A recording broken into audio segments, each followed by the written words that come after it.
वैदिक पर्सपेक्टिव के इस YouTube चैनल को सब्सक्राइब करें, वीडियो को लाइक व शेयर करें।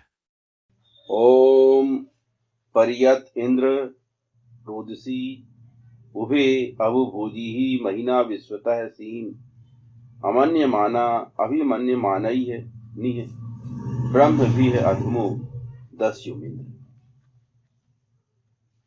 सर्वतः जो इंद्रियों को वश में करने वाले ने आकाश और पृथ्वी दोनों में भोग किया, महिमा पूर्वक सर्वतः सुख प्राप्ति है। नहीं मानने वालों को अभीष्ट शिक्षा दी मानने वालों द्वारा, निरंतर वेद मंत्रों द्वारा अधम दस्यु को इंद्रियों को वश में करने वाले ने। ये ऋग्वेद के पहले मंडल के 33वें सूक्त का 9वां मंत्र है। इसके ऋषि हैं भगवान हिरण्यस्तु महिमत आंगिरस। देवता या दिव्य विषय है इसका इंद्र। छंद है इसका निश्चित त्रिष्टुप और स्वर है इसका त्रिष्टुप दैवत। इस मंत्र का भाष्य चल रहा था अपना। सर्वतः जो इंद्रियों को वश में करने वाले ने आकाश और पृथ्वी दोनों में भोग किया, परियत इंद्र रुदसी उभे अबुभूजिहि महिमा पूर्वक सर्वतः सुख प्राप्ति है। महीना विश्वतः सीम,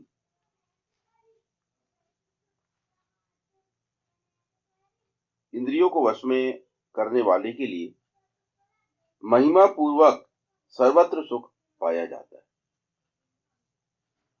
यही वैदिक जीवन शैली की विशेषता है कि वह व्यक्ति को महिमावान और सुख शांतिपूर्ण जीवन प्रदान करता है। जीवन जो है, एक जो सोच लोगों में पाई जाती है कि बड़ा कष्टमय है भाई। कष्टमय हमारे कर्मों के कारण है ना, कष्टमय हम बनाते रहते हैं। जीवन को निरंतर सुखमय बनाए जाने की आवश्यकता है, और सुखमय बनाने के लिए व्यक्ति को अलग से कुछ नहीं करना है, उसको नियमों का पालन करना है। अगर हम नियमों का पालन करेंगे तो सुखमय हमारा जीवन अपने आप बन जाएगा। तो महिमा पूर्वक सर्वतः सुख प्राप्त। आप नियमों का पालन करो, आप विधिवत चलो, तो आपको कहीं कोई कठिनाई नहीं। किंतु मनुष्य ऐसा नहीं करता ना, मनुष्य ऐसा नहीं चलता ना। मनुष्य नियमों को तोड़ते हुए चलता है।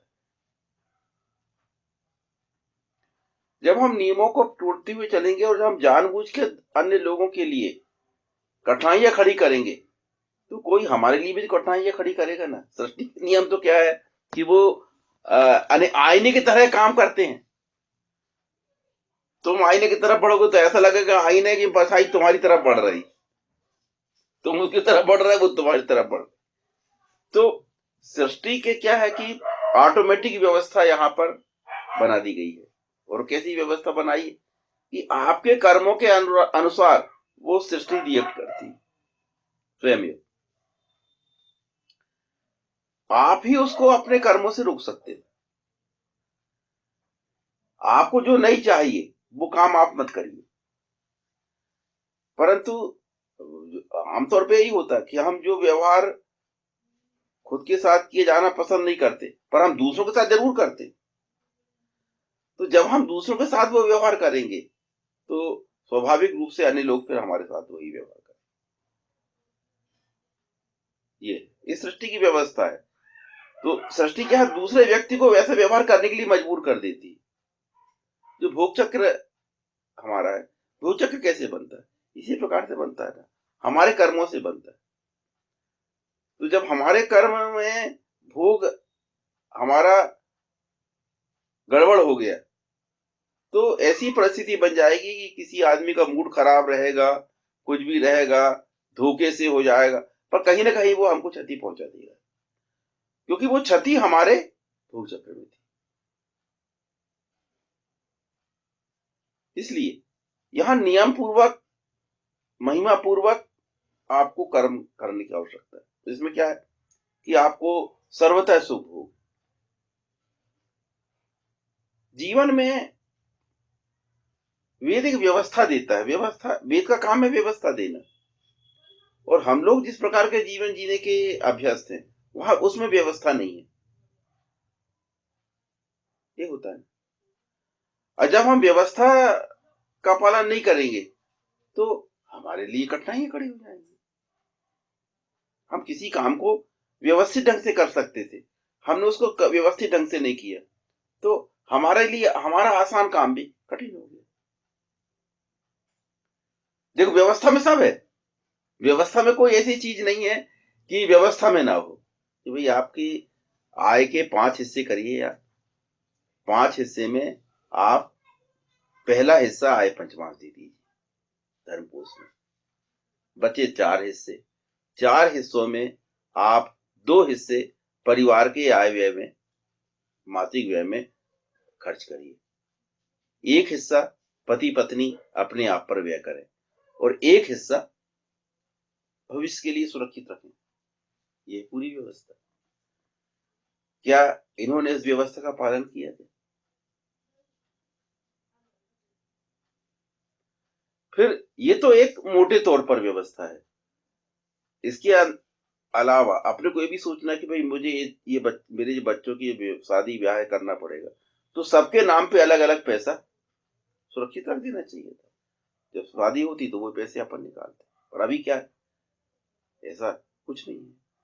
इस वजह से क्या है कि जो आसान काम था वो कठिन हो गया, क्योंकि हम प्लानिंग से नहीं चले। हम बच्चे तो उत्पन्न कर रहे हैं, पर उन बच्चों के सुखमय जीवन के लिए, उन बच्चों के शादी ब्याह के लिए जो हमारी जिम्मेदारी है, उसकी पूर्ति के लिए हम कुछ नहीं सोच रहे हैं। कोई योजना नहीं बना रहे, कोई प्लानिंग नहीं कर रहे, हम उसके लिए कोई कदम नहीं उठा रहे, तो हमारा रास्ता कठिन हो गया, कठिन हो गई होगा। तो जीवन में एक ऐसी योजना बनाकर आदमी को चलना पड़ता है।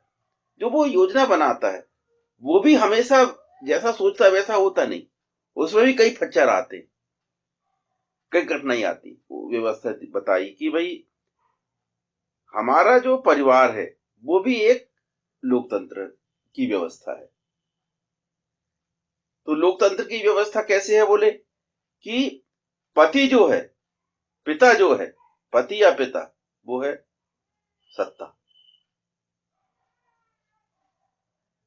वो है सत्ता पक्ष, सरकार, सत्ता पक्ष। और जो पत्नी है वो विपक्ष है, पत्नी विपक्ष है, और संतान है प्रजा। तो अब सत्ता पक्ष को विपक्ष के साथ तालमेल बनाकर चलना पड़ेगा। विपक्ष का काम है उल्टा, अरे आपने जो बोले तो उसका उल्टा बोलना। तो पत्नियां क्या करती भाई, आप जो बोलोगे उससे उनको विपक्ष, दूसरा पक्ष पेश करना है, उनको उल्टा ही बोलना है। तुम क्या बताओगे? वो ऐसा आप बोलोगे कि ऐसा कर लेते हैं, नहीं, वो कहेंगे वैसा करेंगे और कुछ करेंगे, तो वो विपक्ष। अच्छा, जनता विपक्ष की बातों में आती है, विपक्ष भावनात्मक बातें करता, वो काल्पनिक बातें करता। विपक्ष को हमेशा दूसरा पक्ष प्रस्तुत करना है, यानी आपने जो बोले उसका विरुद्ध बोलना है, और काल्पनिक बातें करना है। उनको तो कुछ करना तो है नहीं, सत्ता में तो है नहीं वो। तो सब कुछ बजट के अनुसार, या जो भी व्यवस्था है वो किसको स्थापित करना है? सत्ता को, सरकार को। विपक्ष को उसका विरोध करते रहना। और प्रजा जो है, प्रजा को इतनी समझ होती नहीं, संतानें हैं प्रजा, तो वो भावुक वादों में, भावुकता में ज्यादा आती है। संतानें भावुकता में ज्यादा बहती है, इसलिए मां की ज्यादा नजदीक रहती है। और बस वो भी हमेशा झंडा लेके खड़े रहते हैं सरकार के खिलाफ। तो प्रजा जो अपनी संतानें हैं वही पिता के खिलाफ रहती है। विपक्ष तो है ही, जनता भी जो रहती है, प्रजा जो रहती है, वो भी विरोध, हमेशा विरोध प्रदर्शन करती है। तो ये लोकतंत्र हमारे घर में है। हमको इसको सबको मैनेज करना पड़ता है। जितना अच्छा सत्ता और विपक्ष में जितना अच्छा तालमेल होगा, उतना प्रजा का हित होगा।